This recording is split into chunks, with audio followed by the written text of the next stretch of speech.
Hello everyone. In this video, we will discuss about a synopsis, the Swiss family of Robinson, its workshop and its solution. So let's begin this video. चलिए शुरू करते हैं ये video.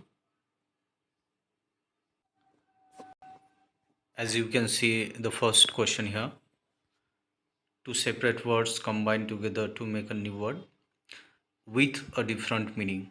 They form compound words. देखिए यहाँ पे दो अलग अलग शब्द है और उसको कंबाइन करके एक कंपाउंड वर्ड बना जाता है और इसका जो मीनिंग है वो अलग तरीके से फिर निकलता है. जो जब भी दो अलग अलग शब्द को जोड़ के एक नया शब्द बनाया जाता है तो उसका मीनिंग भी अलग ही रहता है. तो इसके अभी सॉल्यूशन देखेंगे हम लोग. यहाँ पे आप देख सकते हैं आर्म और लोड से बना हुआ आर्म लोड से, जिसका मीनिंग है a quantity of something that can be carried in one arms. Arm load यानी ऐसा समझिए कि आप एक कैपेसिटी, एक आदमी अपने खुद के कंधे पर कितना लोड कैरी यानी वजन कितना कैरी कर सकता है उससे बना हुआ, उसकी कैपेसिटी, उससे बना हुआ ये आर्म और लोड्स. तो इसका आर्म लोड्स एक शब्द बना हुआ है. सेकंड जो वर्ड है वो है ड्रिफ्ट वुड. इसका मीनिंग है would carried by water currents and deposited on a शोर. यानी पानी के बहाव से जो एक लकड़ी का टूटा, एक छोटी सी टूटी हुई लकड़ी है, उसे वो पानी बहा के एक शोर पर यानी किनारे पर लेके जाया गया, वो लकड़ी, उसे बोला जाता है drift would. Cross currents. Cross current का मतलब यहाँ पे देखिएगा currents moving in different directions with in a body of water. पानी के बहाव में अलग अलग दिशाओं में जो बहाव जारी है पानी के, एक पानी का पॉन्ड है समझो, वाटर लेक है समझो, या नदी है, उसमें अलग अलग अलग जो बहाव है उनको ही क्रॉस करंट कहा जाता है और उनकी दिशा भी ऑब्वियसली डिफरेंट ही होंगी, अलग ही होंगी. जो फोर्थ वर्ड है वो है फुटप्रिंट. इसका मतलब है a mark made by a person's foot. सीधी बात है, फुट यानी हो गया अपना पैर और प्रिंट यानी उसका मार्क, उसकी निशा. तो पैरों की निशा को बोला जाता है फुटप्रिंट. नेक्स्ट वर्ड देखेंगे फायर प्लेस. इसका मतलब है a place in a room or building where a fire can be built. Fireplace का मतलब देखिए सिंपल है, एक अपना छोटा सा कमरा है समझो. आपने मूवीज़ में देखा होगा इंग्लैंड के घर, यूरोप के, ज़्यादातर यूरोप के, जहाँ पे बर्फ़, वहाँ पे बर्फ़ पड़ती है, तो उस उनके घरों में एक फायर प्लेस रहता है जहाँ पे वो आग लगा सके और सेक सके, तो उसे बोला जाता है फायर प्लेस. आप लोगों ने कई मूवीज़ में देखा होगा वो, और आप सर्च भी कर सकते हैं यूट्यूब पे, वैसे कुछ वीडियोस भी आपको मिलेंगे. स्पाई ग्लास ये आखिरी वर्ड है. उसका मीनिंग है a small telescope used for observing distant objects. Spy glass का मीनिंग देखिए यहाँ पे सीधी सीधी तौर पे बताया गया है कि यदि कोई दूर की चीज़ देखनी है आपको, वो स्पाइंग हो गई. यदि जैसे कि दूरबीन हो गया, उसी तरीके से यहाँ पे स्पाई ग्लास का यूज़ होता है और उसे ही स्पाई ग्लास बोला जाता है. स्पाई यानी क्या, चुपके से देखना. चुपके से देखना, पर यहाँ पे कुछ अलग सा मीनिंग है स्पाई ग्लास का. तो किसी भी दूर के चीज़ को देखने के लिए जो भी इंस्ट्रूमेंट का यूज़ किया जाता है उसे स्पाई ग्लास बोला जाता है. Now let's move to second question. The following words can be used as noun as well as verb. Make two sentence of your own, using them as a noun in one and a verb in another. यहाँ पे सीधी तौर पे ये बताया गया है कि एक ही शब्द को आप नाउन के तौर पे और वर्ब के तौर पे इन दो चीज़ों में उसका इस्तेमाल कर सकते हो, जिससे आपको खुद से अपने आप से दो सेंटेंसेस बनाने हैं। एक तो नाउन एज अ नाउन, उस शब्द को एज अ नाउन यूज़ करके, और दूसरे सेंटेंस में एज अ वर्ब यूज़ करके।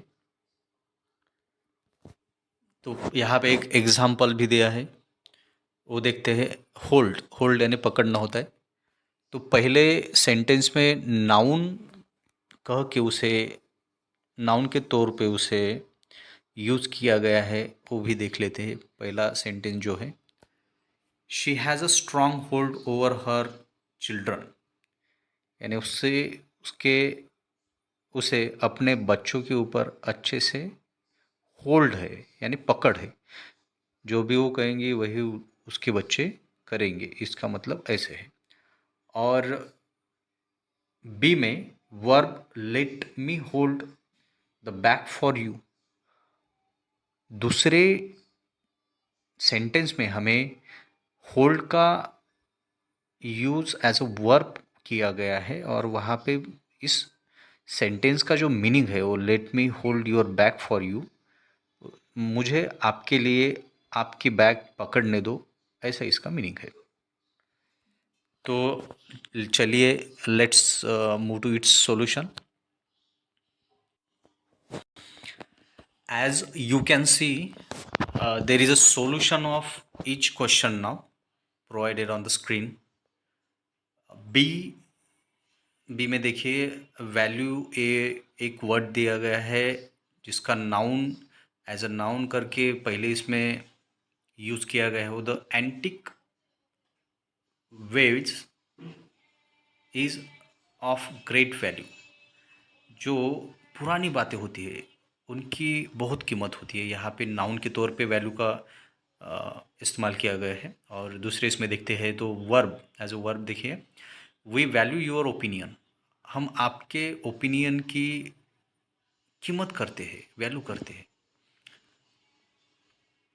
नॉट का देखिए, as a noun, he tied a knot in the rope, यानी उसने क्या किया, एक रस्सी में गांठ बांध दी। और दूसरे देखिए वह as a verb, knot the rope securely, तो रस्सी को अच्छे से गांठ बांधो। ट्रैवल का मीनिंग यहाँ पे पहले नाउन के तौर पे देखते हैं इसका use. The long travel was tiring, जो लंबी यात्रा होती है वो कैसी थकावट होती है। और एज अ वर्ब देखिए, they travel to different countries every year, वो विभिन्न देशों में यात्रा करते हैं हर एक साल। रिटर्न का देखिए, हिज रिटर्न वॉज ईगरली अवेटेड, उसका आना बहुत ही उत्सुकता से हम उसकी राह देख रहे थे।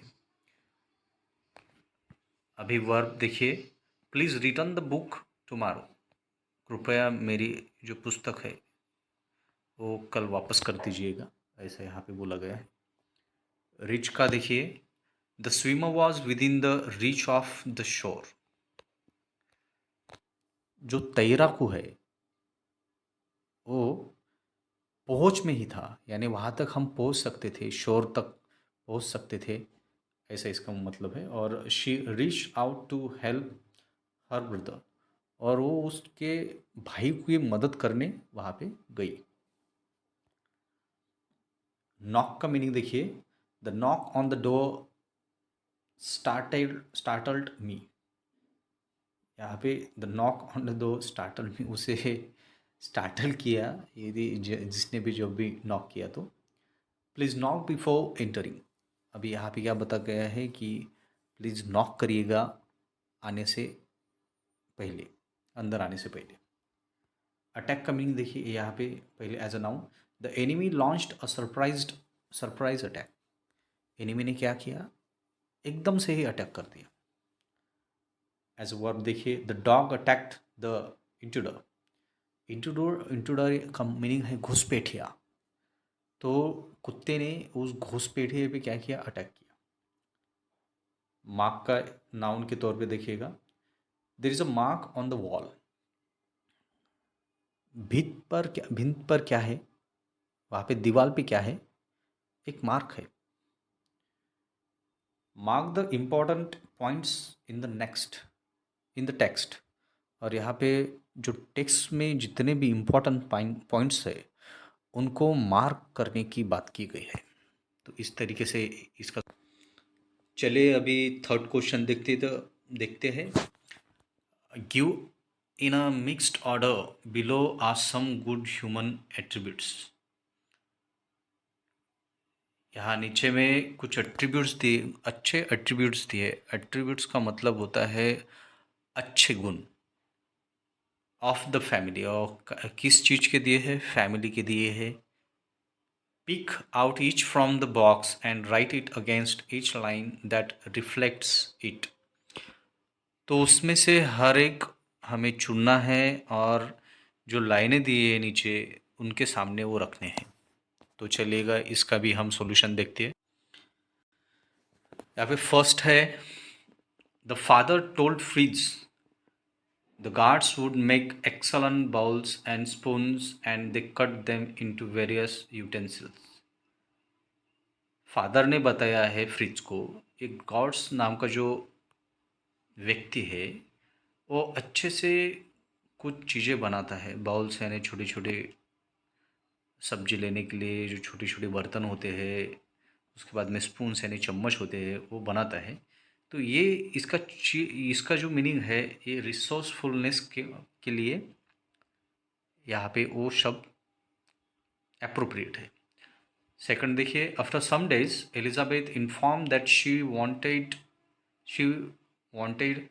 The family to move to a safer place. कुछ दिनों बाद एलिजाबेथ को ऐसा बताया गया कि ऐसा उसने बताया कि उसे खुद की फैमिली को एक सेफ जगह उसे लेके जाना है। तो ये क्या हो गया, कॉशियसनेस। कॉशियसनेस यानी अपने फैमिली के बारे में कैसा रहना, अलर्ट रहना, सजग रहना। तो इसे सजगता का यहाँ पे इस शब्द का यहाँ पे इस्तेमाल किया जाएगा। Thinking ahead of winter, father decided to create a place safe from the elements. जब भी ठंड का मौसम ख़त्म होगा, इसके बाद में क्या करना है, तो वो फादर ने पहले ही डिसाइड किया है और ऐसी जगह बनाई है जो उनके लिए सेफ रहे। तो ये इसी चीज़ को कहा जाता है दूरदृष्टि, यानी आगे की सोच रखना। तो उसे फोरसाइट कहा जाता है।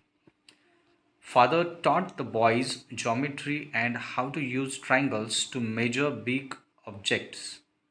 फादर ने क्या सिखाया, उसे ज्योमेट्री सिखाया जिसमें ट्राइंगल्स और कुछ कुछ बातें ऐसी जो बड़ी बातें हैं उनको कैसे नापा जाए, वो चीज़ यहाँ पे बताई है। तो यहाँ पे वर्ड आएगा नॉलेज एंड इट्स एप्लीकेशन। एक तो ज्ञान और उसका सही तरीके से किस तरीके से उसका इस्तेमाल किया जाएगा वो यहाँ पे बताया है। ही believed his daughter was still alive after 3 years। वो अभी भी इस बात पे यकीन रखता है कि 3 साल बाद भी उनकी बेटी क्या है, जिंदा है।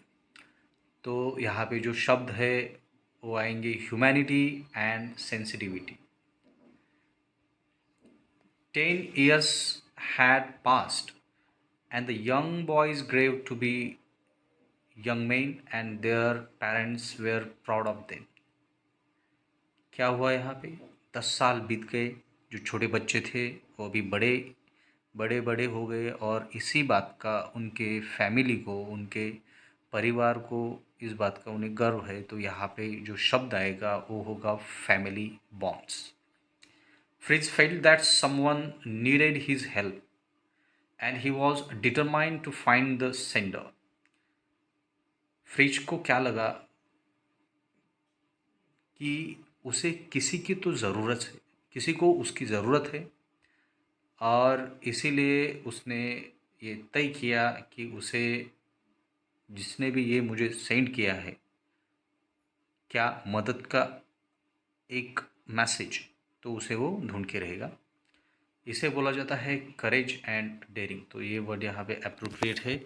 इस तरीके से हमने थर्ड क्वेश्चन भी सॉल्व किया है। मुझे यकीन है आपको ये अच्छा लगा होगा। Let's move to fourth question. What is that? तो चलिए वो देखते हैं। Write in your own words how the Robinson family made each of their homes. इसमें इस क्वेश्चन में हमें बताना है कि रॉबिन्सन ने उसके लिए अपने फैमिली के लिए घर कैसे बनाए हैं। फर्स्ट होम है, उसमें सेकंड होम है, थर्ड होम है और फोर्थ फोर्थ होम है। यानी ये चार घर उसने बनाए हैं। तो इन्हें अपने खुद के शब्दों में एक्सप्लेन करना है कि उसने, रॉबिन्सन ने अपने फैमिली के लिए कैसे घर बनाया है। तो चलो इसका भी आंसर देख लेते हैं। यहाँ पे चार तरीके के घर का एक्सप्लेनेशन दिया है।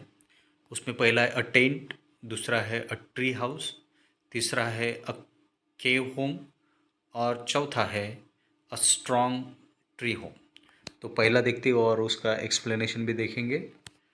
The Robinson families first home was a simple tent. जो पहला घर था रॉबिन्सन का, वो एक टेंट था, बस tent he. The made they made it right after reaching the island. ये कब बनाया गया? जैसे ही वो लोग आइलैंड पे पहुंच पहुंच गए, वैसे ही बनाया था उन्होंने। It was not very strong but it protected them from the hot sun and rain. क्या बताया गया है? It was not very strong but it protected them from the hot sun and rain. ये उतना भी स्ट्रांग नहीं था, पर वो क्या करता था, जो सूर्य की किरणें हैं, जो धूप है, धूप से बचाव और बारिश से भी बचाव करता था।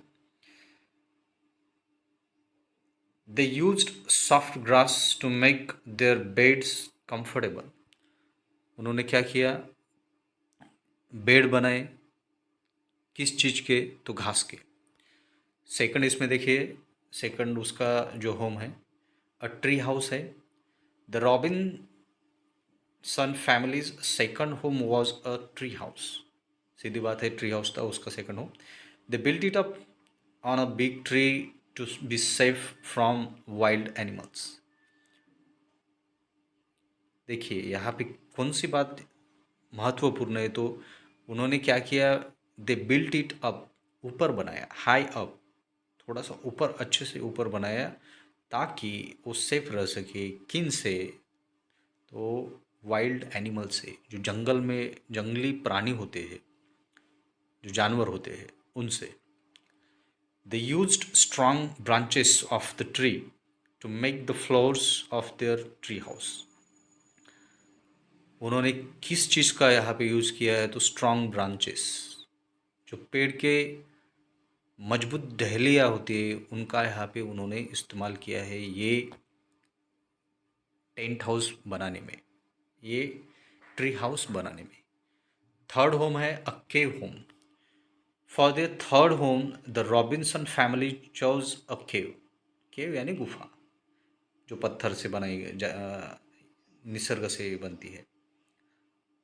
दे use tools to make the cave bigger and bigger better. उन्होंने टूल का इस यहाँ पे यूज़ किया है। They even made windows in the cave to let in light and air. अच्छा, तो उन्होंने वहाँ पे खिड़कियाँ भी बनाई हुई है, जिससे हवा भी आ सके और थोड़ा लाइट भी आ सके। जो फोर्थ होम है, अ स्ट्रॉन्ग ट्री हाउस है। The last home was also a tree house but it was very strong. पर ये बहुत ही ज़्यादा स्ट्रॉन्ग था। They built it around 4 big trees to keep it sturdy. उन्होंने क्या किया, इस टाइम पे वो लॉजिक लगाया जिससे वो एक तो स्ट्रांग रहे। 4 पेड़ों के बीच में ये बनाया गया। It protected them from big animals like elephants. तो यहाँ पे जो बड़े बड़े एनिमल रहते हैं, जैसे कि एलिफेंट हो गया, उससे भी ये प्रोटेक्ट कर सकता था। इस तरीके से उन्होंने चौथा घर बनाया। तो यहाँ पे अभी जो 5वां क्वेश्चन है उसकी तरफ हम चलेंगे। Expand the following ideas in a paragraph और टू।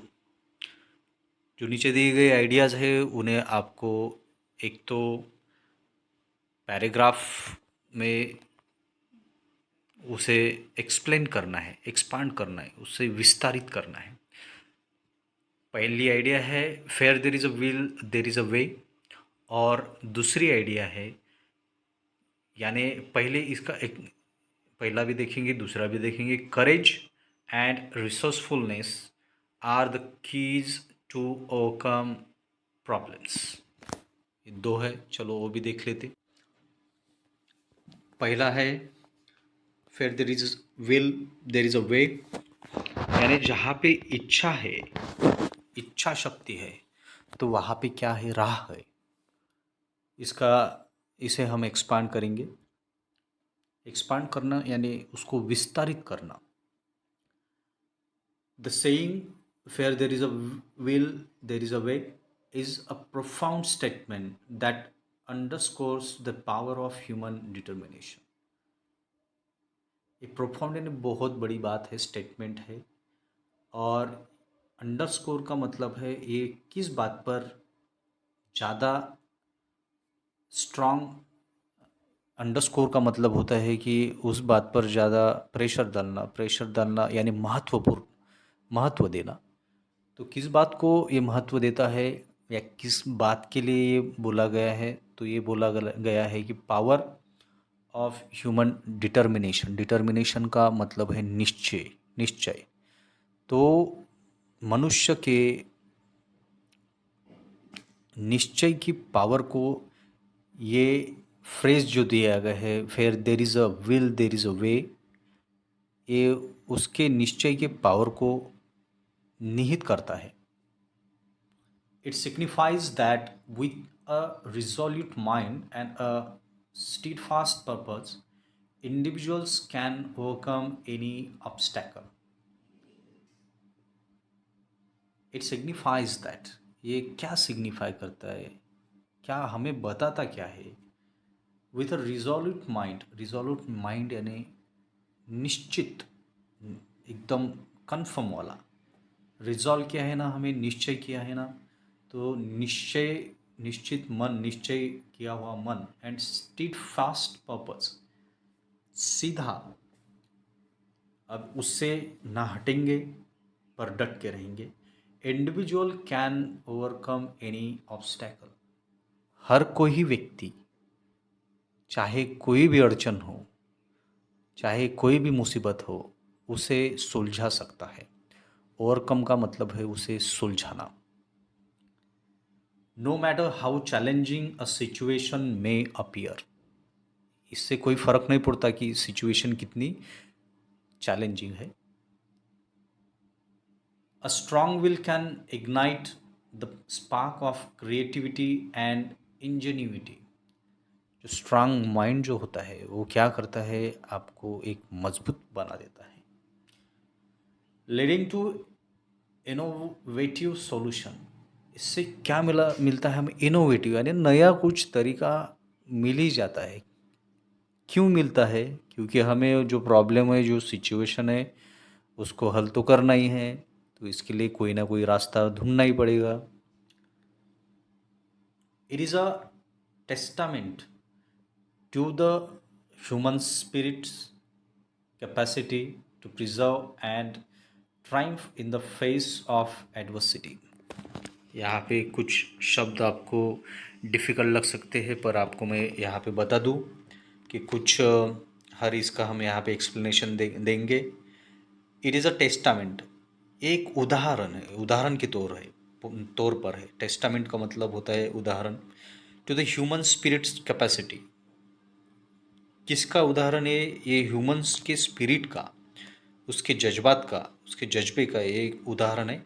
टू प्रिजर्व, प्रिजर्व का मतलब है, तो थोड़ा सा आगे देख लेते हैं। To preserve and triumph in the face of adversity. Adversity का मतलब होता है अपने, हमें जो सिचुएशन चाहिए उससे अलग विभिन्न होना, उससे एकदम कंट्रोवर्शियल होना, कॉन्ट्रो यानी कॉन्ट्रास्ट में होना, उसके विरुद्ध होना। हमें कुछ चाहिए तो उसके वो विरुद्ध ही होंगी परिस्थिति।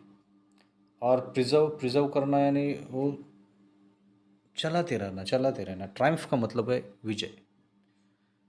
तो यहाँ पे सभी इस सेंटेंस को यदि एक ही सेंटेंस में कन्वर्ट करना चाहे तो कैसे होगा? एक उदाहरण है ह्यूमन स्पिरिट का, उसके स्पिरिट में जो महत्वाकांक्षा है, उसकी जो जिद है, उसकी जिद का जो लगातार कार्य। प्रिजर्व का मतलब होता है लगातार, लगातार चलते रहना। किस, क्या चीज़ चलते रहना? उसकी विजय। कब विजय? जब भी सिचुएशन कैसे भी रहे, वो विरुद्ध में भी क्यों ना रहे, इसका मतलब ये है। चलिए अभी नेक्स्ट फ्रेज की तरफ बढ़ते हैं। करेज एंड रिसोर्सफुलनेस, धैर्य और विभिन्न घटकों से समृद्ध होना। Courage and resourcefulness are indispensable qualities for navigating life's challenges। जो धैर्य होता है और रिसोर्सफुलनेस का मतलब है कि हमें बहुत सी चीज़ें हमारे पास में हैं। ये जो दो चीज़ें हैं उससे हमें क्या बता सकते हैं, उसे हम क्या हासिल कर सकते, इस पर बहुत कुछ निर्भर करता है। Courage is the moral strength to confront fear and uncertainty. धैर्य ऐसी बात है, कन्फ्रंट को मतलब है उसे, उस पर टूट पड़ना, उसे हरा देना। कन्फ्रंट का मतलब है, नहीं तो भिड़ जाना। जब भी हमारे भीतर करेज होता है तभी हम किसी बात को कन्फ्रंट कर सकते हैं, यानी उसको, उसके उससे भिड़ सकते हैं। While resourcefulness is the ability to find creative solutions in difficult circumstances। और ये रिसोर्सफुलनेस है, विभिन्न बातें होती है जब, तब हम, चाहे कोई भी सिचुएशन क्यों ना हो उसमें हम, सर्कमस्टांसेस क्यों ना हो उसमें हम क्रिएटिव सॉल्यूशन को हासिल कर ही लेते हैं। When this two attributes are combined, जब भी हम ये दो एट्रीब्यूट्स, एट्रीब्यूट्स यानी गुण, कौन से गुण? एक तो करेज है, दूसरा रिसोर्सफुलनेस है। इन दोनों को मिलाप करके they create a potent force that empowers individuals to overcome hurdles and achieve their goals। ये दोनों को मिलाने के बाद में हमें एक पोटेंट फोर्स मिलता है। पोटेंट फोर्स यानी अच्छा खासा, दैट एम्पावर्स इंडिविजुअल्स, जो इंडिविजुअल को, हर एक व्यक्ति को क्या करते हैं तो एम्पावर करते, उसे ताकत देते हैं।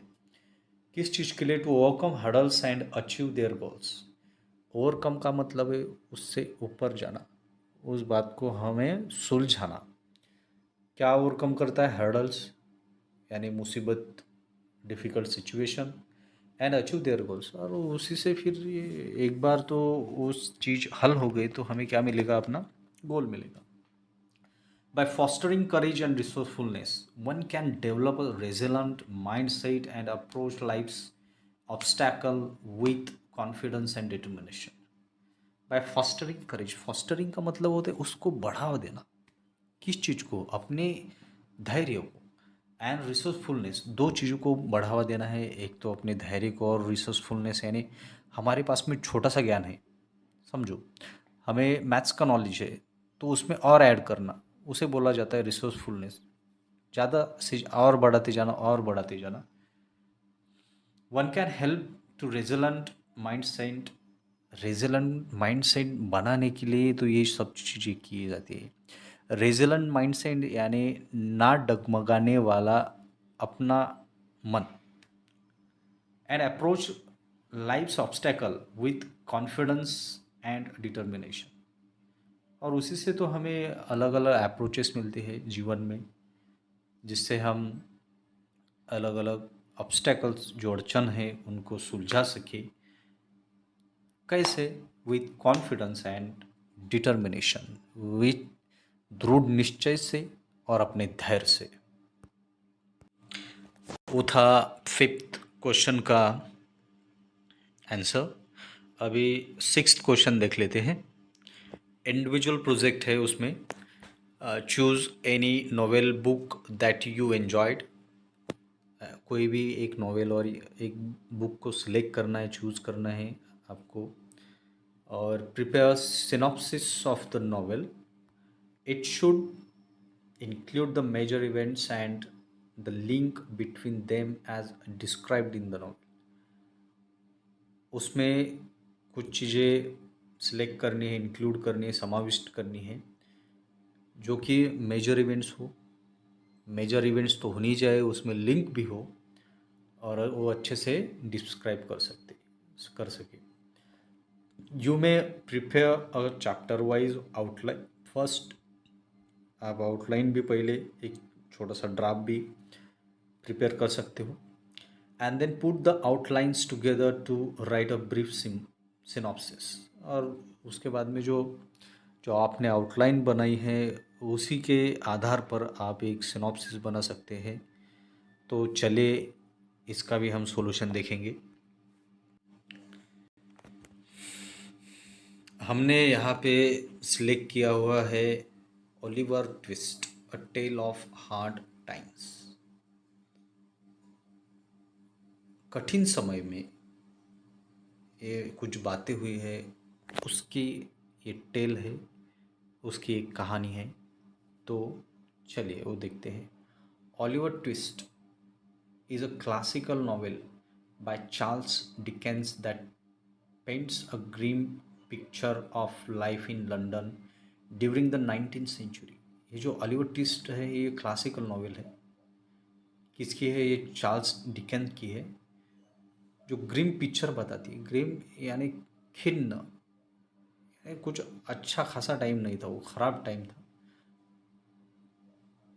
लंदन की ये बात है और 19वीं शताब्दी में की ये बातें हैं, ऐसा यहाँ पे कहा गया है। The story follows the life of Oliver, N orphan who endures a harsh existence in work houses and on the street.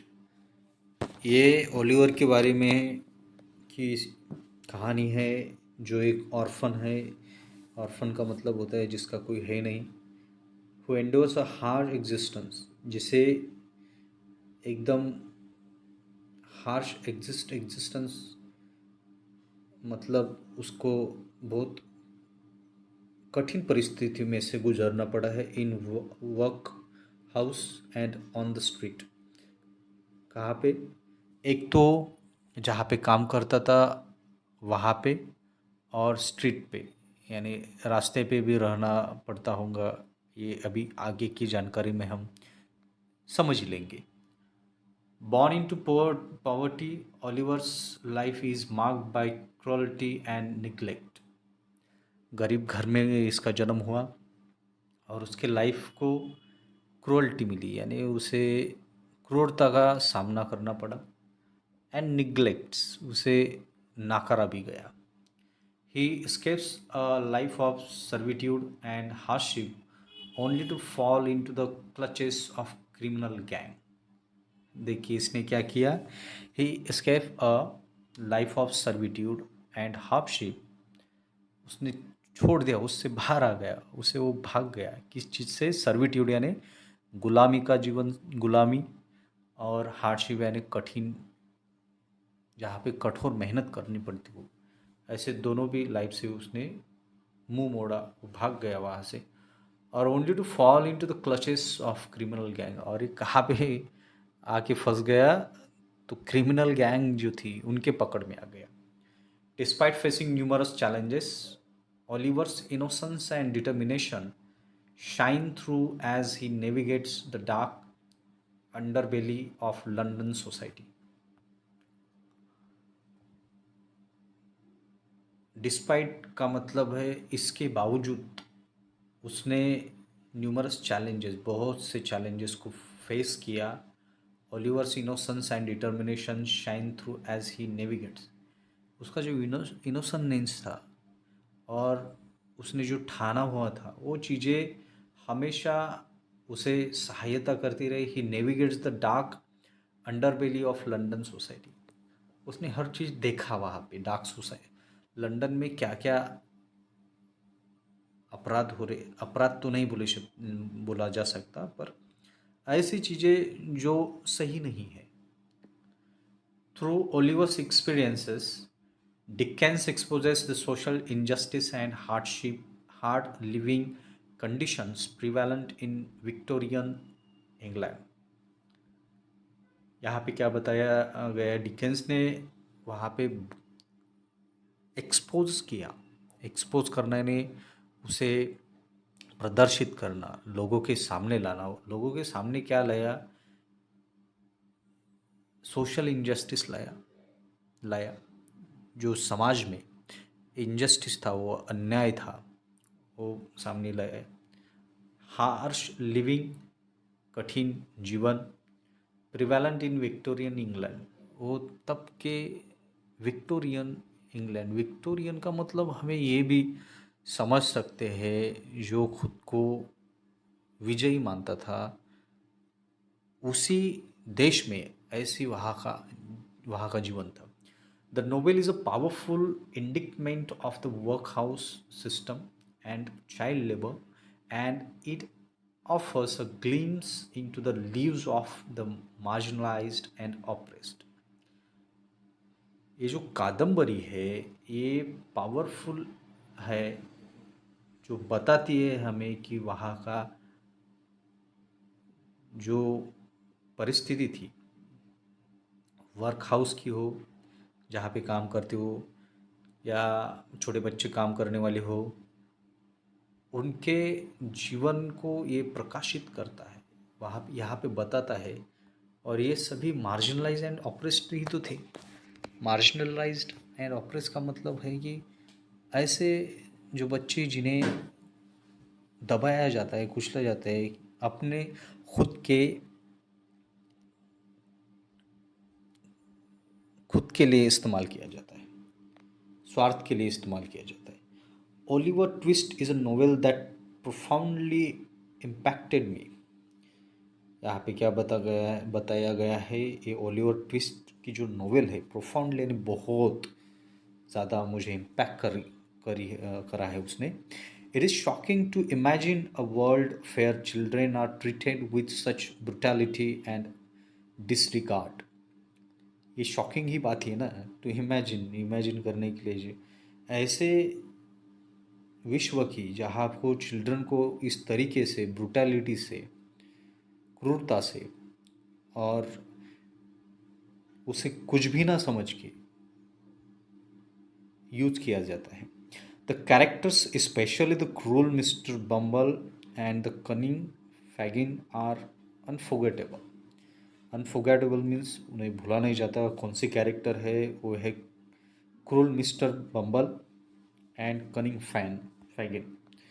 Overall यानी मोटे मोटे तौर पर बताया जाए तो Oliver twist is a powerful book that has made me appreciate my own fortunate circumstances. पॉलिवर book ये ऐसा एक पावरफुल बुक है जिससे मुझे जो मिला है, मेरे आसपास जो परिस्थिति है, जो सर्कमस्टेंसेस है, उन सभी को सराहना करने के लिए ये बुक से मुझे ऐसा लगता है कि ये बुक मुझे पावरफुल कर रहा है। क्यों कर रहा है? क्योंकि जैसे ही हम ओलिवर की लाइफ देखते हैं तो वहाँ पे उसे बहुत हार्डशिप करनी पड़ी, बहुत अलग अलग चीज़ों का सामना करना पड़ा, पर ये जो ऑथर बता रहा है वो उसे ऐसे कुछ भी करना नहीं पड़ा, इसलिए वो अपने खुद को जो भी परिस्थिति मिली है, जो सराउंडिंग मिली है वो सराहनीय है, ऐसा यहाँ पे बताने का उनका इरादा है। It has open my eyes to the struggle faced by many children around the world. और इसी नॉवेल ने उनकी आंखें खोली। किस बारे में? तो ऐसे बहुत से बच्चे हैं जिनको बहुत से मुसीबतों का सामना करना पड़ता है। तो इस तरीके से हमने इस चैप्टर के वर्कशॉप के सभी सॉल्यूशन देखे हैं। मैं उम्मीद करता हूँ कि आप चैनल को सब्सक्राइब करेंगे, इस वीडियो को लाइक करेंगे, कमेंट करेंगे और अपने दोस्तों से शेयर करेंगे। Thank you very much. ऐसे ही अगले चैप्टर में जितने भी आपके चैप्टर्स है, उन सभी चैप्टर्स का यहाँ पे आपको वर्कशॉप भी मिलेगा और वार्मिंग अप भी मिलेगा। तो मिलते हैं नेक्स्ट वीडियो में, तब तक bye bye, tata. Comment, like, share करें और चैनल को सब्सक्राइब करने के लिए कृपया बेल आइकन प्रेस करना ना भूलें। धन्यवाद।